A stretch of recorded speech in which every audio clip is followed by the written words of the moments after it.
Bismillahirrahmanirrahim. Assalamualaikum warahmatullahi wabarakatuh. Perkenalkan, nama saya Yuzar Faisal Rahman dengan NIM 2200018006 dari kelas B, mata kuliah eh, basis data.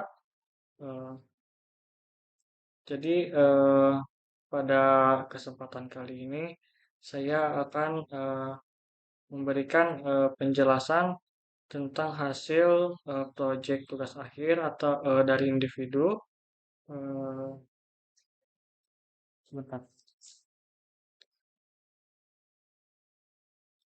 yang telah saya buat.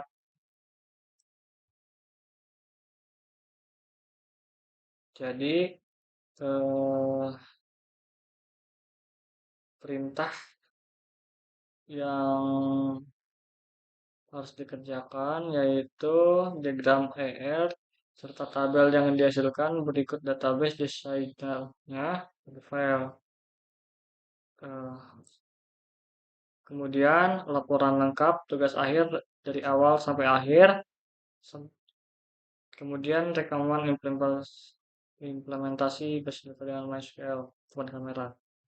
Nah, untuk laporan lengkap tugas akhir dari awal sampai akhir, kita mulai dulu dari yang pertama. Kalau di sini saya merancang mem- apa ya, atau membuat atau memilih eh, proses bisnis dari studi kasus kedai kopi. Nah, untuk yang pertama itu ada uraian masalah. Jadi pelanggan, masalahnya itu ya, yang pertama pelanggan datang ke kedai kopi, memilih minuman atau makanan yang akan dibeli dan melakukan pembelian. Kemudian karyawan melayani pembelian pelanggan sehingga didapat informasi ID karyawan, nama karyawan, alamat, dan nomor telepon. Kemudian pelanggan melakukan pilihan pesanan yang tersedia sehingga didapat informasi ID pesan, nama, dan harga. Kemudian pencatatan informasi pembelian pelanggan sehingga didapat informasi ID pelanggan, nama alamat, nomor telepon. Kemudian eh, pelanggan melakukan transaksi pembelian dan dari transaksi ini diperoleh informasi ID pembayaran, jumlah bayar, dan tanggal bayar. Nah, kemudian untuk entitasnya, di sini ada entitas kuat dan entitas lemah. Yang pertama, pelanggan adalah entitas kuat karena dapat berdiri sendiri dan tidak bergantung dengan entitas lain. Dalam kasus tersebut, pelanggan mempunyai primary key dan jika tidak ada entitas lain dalam kasus tersebut, pelanggan mempunyai oh, bentar. Oh, maaf, maaf.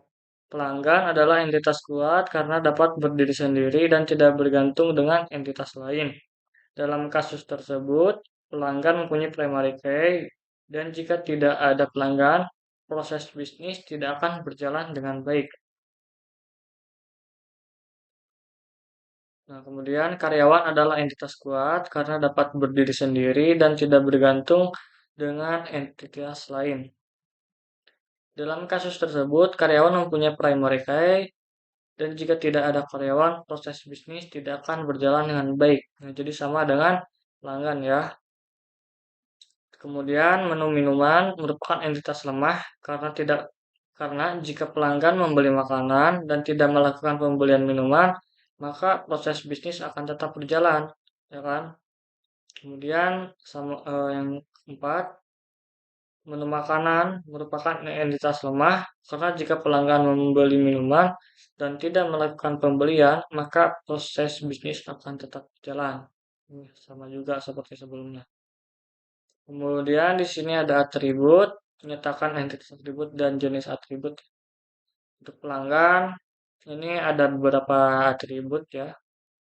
Ada single value, ID pelanggan, kemudian nama depan, nama tengah, nama belakang, ada alamat, desa, kecamatan, kabupaten, provinsi ya.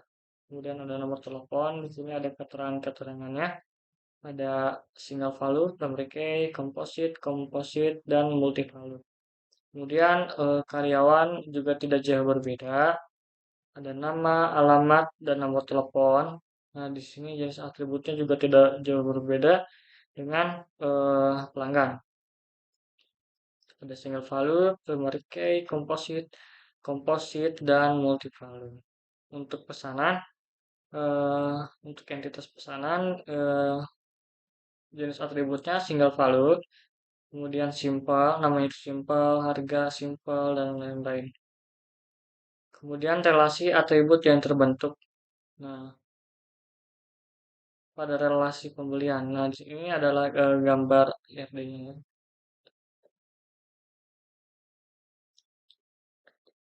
Nah, di sini ada penjelasannya.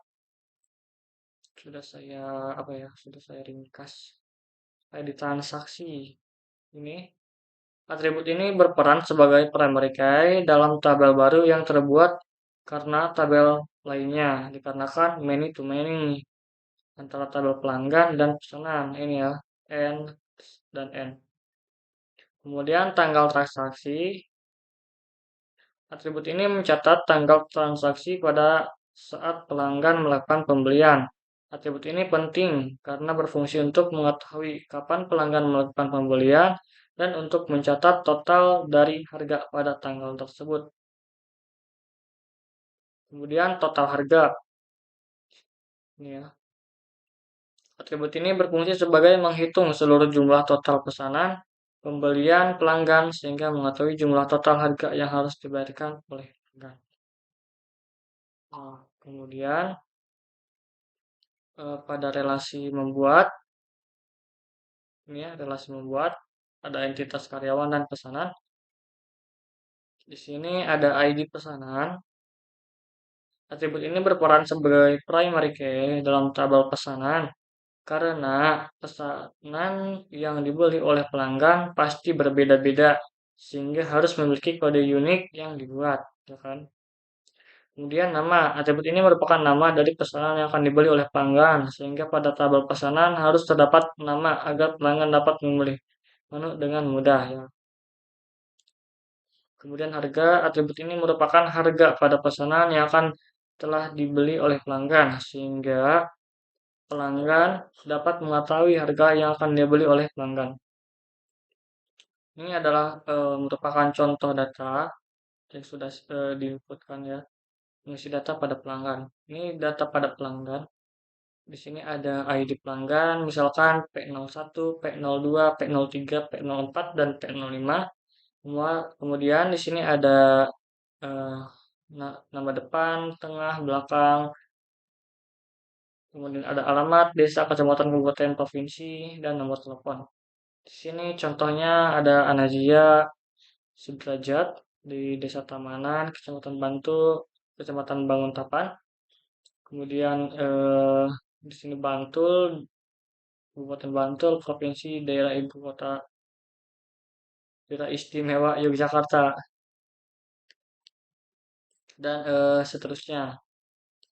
Kemudian mengisi data pada karyawan, di sini tidak jauh berbeda dengan eh, data pada pelanggan.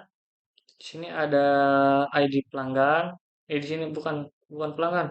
Di sini ada ID karyawan, karyawan.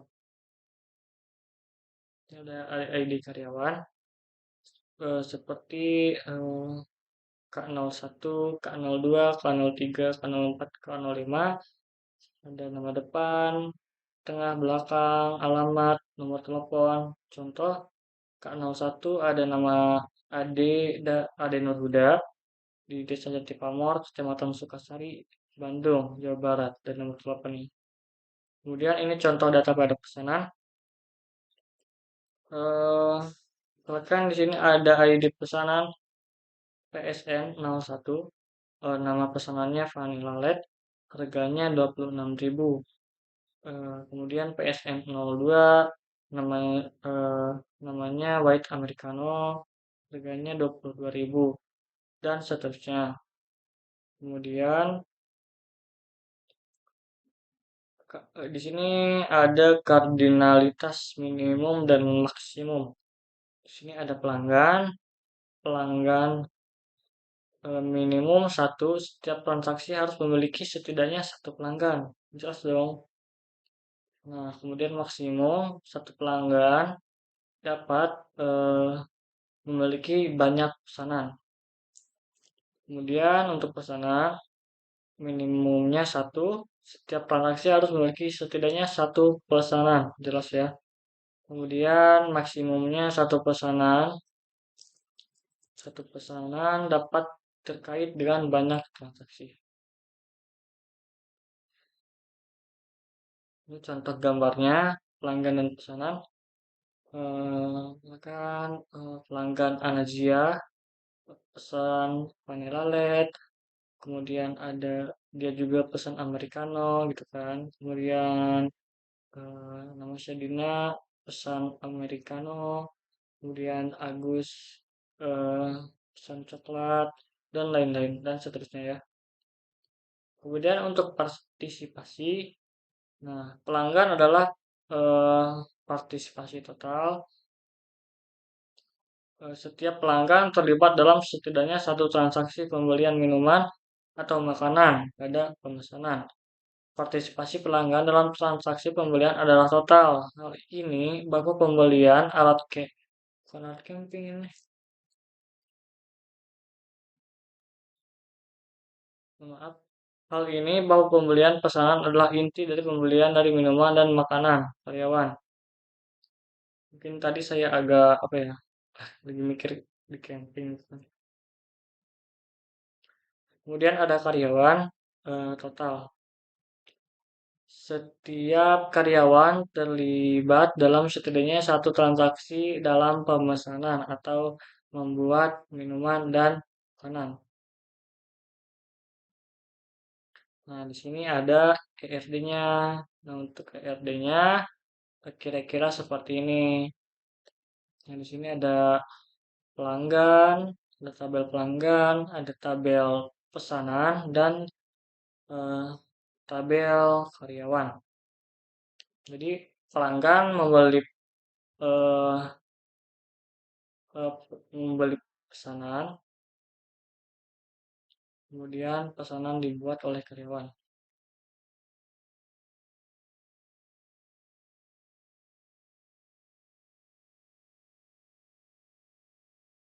Kemudian di sini ada transaksi, muncul tabel baru karena many to money ya. Di sini juga muncul tabel baru karena ini juga many to many. Tabel baru saya apa ya? Saya tandai atau ciri kasih tanda itu dengan putus-putus kayak gini.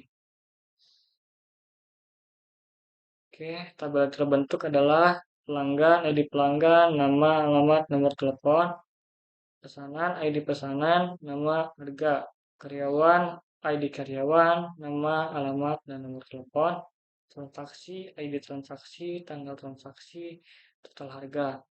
Kemudian transaksi, ID transaksi, pesanan, tanggal transaksi, pesan, total harga. Kemudian di sini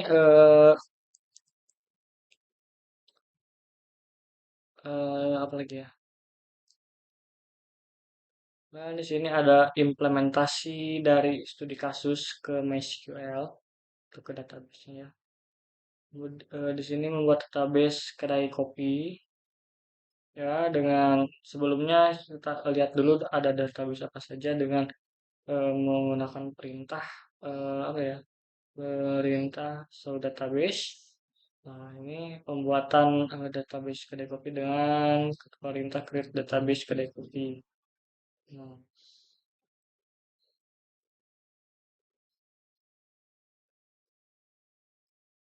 nanti di sini ada database-nya kedai kopi. Kemudian gunakan kedai kopi, use kedai kopi. Di sini membuat tabel karyawan. Nah, kira-kira seperti ini cara membuatnya. Kemudian habis itu membuat tabel pelanggan dan membuat tabel pesanan. Kira-kira seperti ini ya.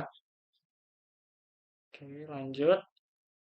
Kemudian menambahkan data pada tabel karyawan. Jadi ketika sudah dibuat setiap tabel dari karyawan, pelanggan dan pesanan itu eh, melakukan pengisian data pada setiap tabel tersebut.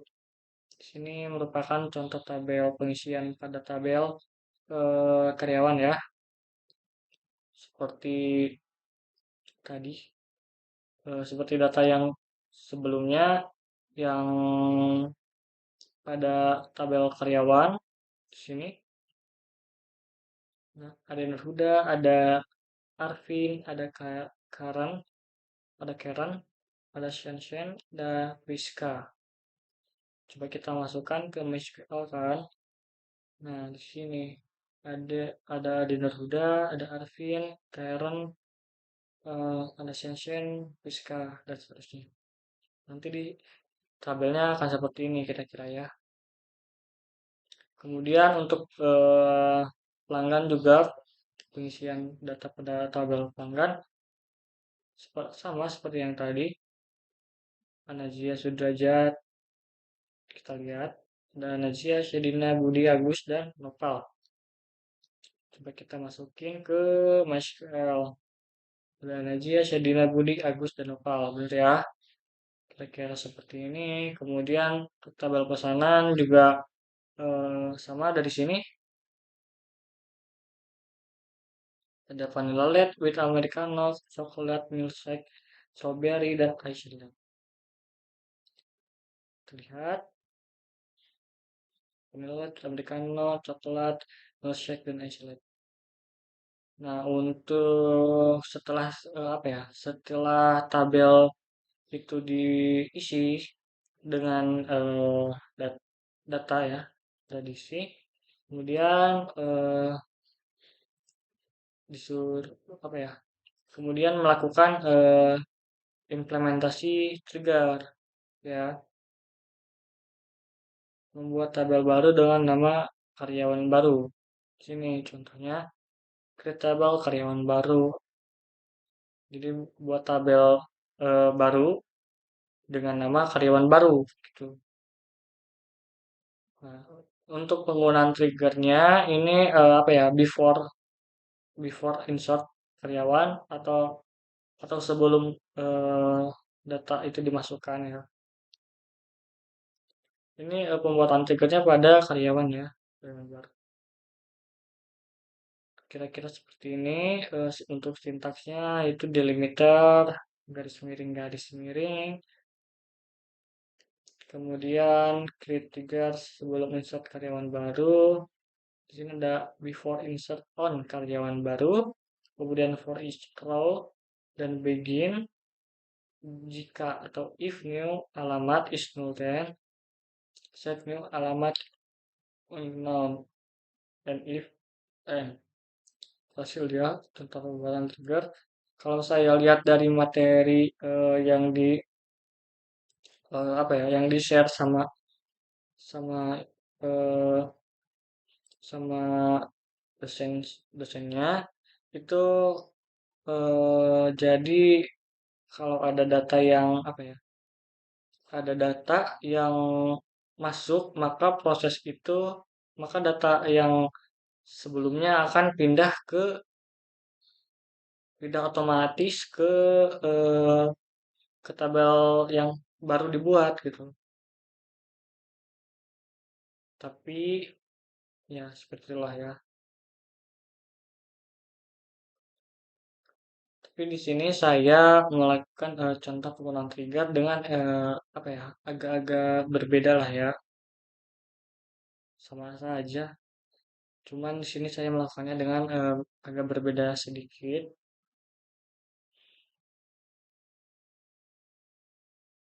Hmm. Karena di sini unknown alamatnya, jadi di sini ada unknown. Nah, yang di sini udah jelasin deh, sebentar. Melakukan insert pada karyawan baru. Insert dulu, kemudian melakukan pengecekan apakah trigger tersebut berfungsi ya dengan select from karyawan baru. Nah, maka jika trigger berfungsi dengan benar akan melihat bahwa nilai alamat untuk baris yang baru saja dimasukkan adalah unknown. Nah, benar kan? Soalnya di sini juga unknown.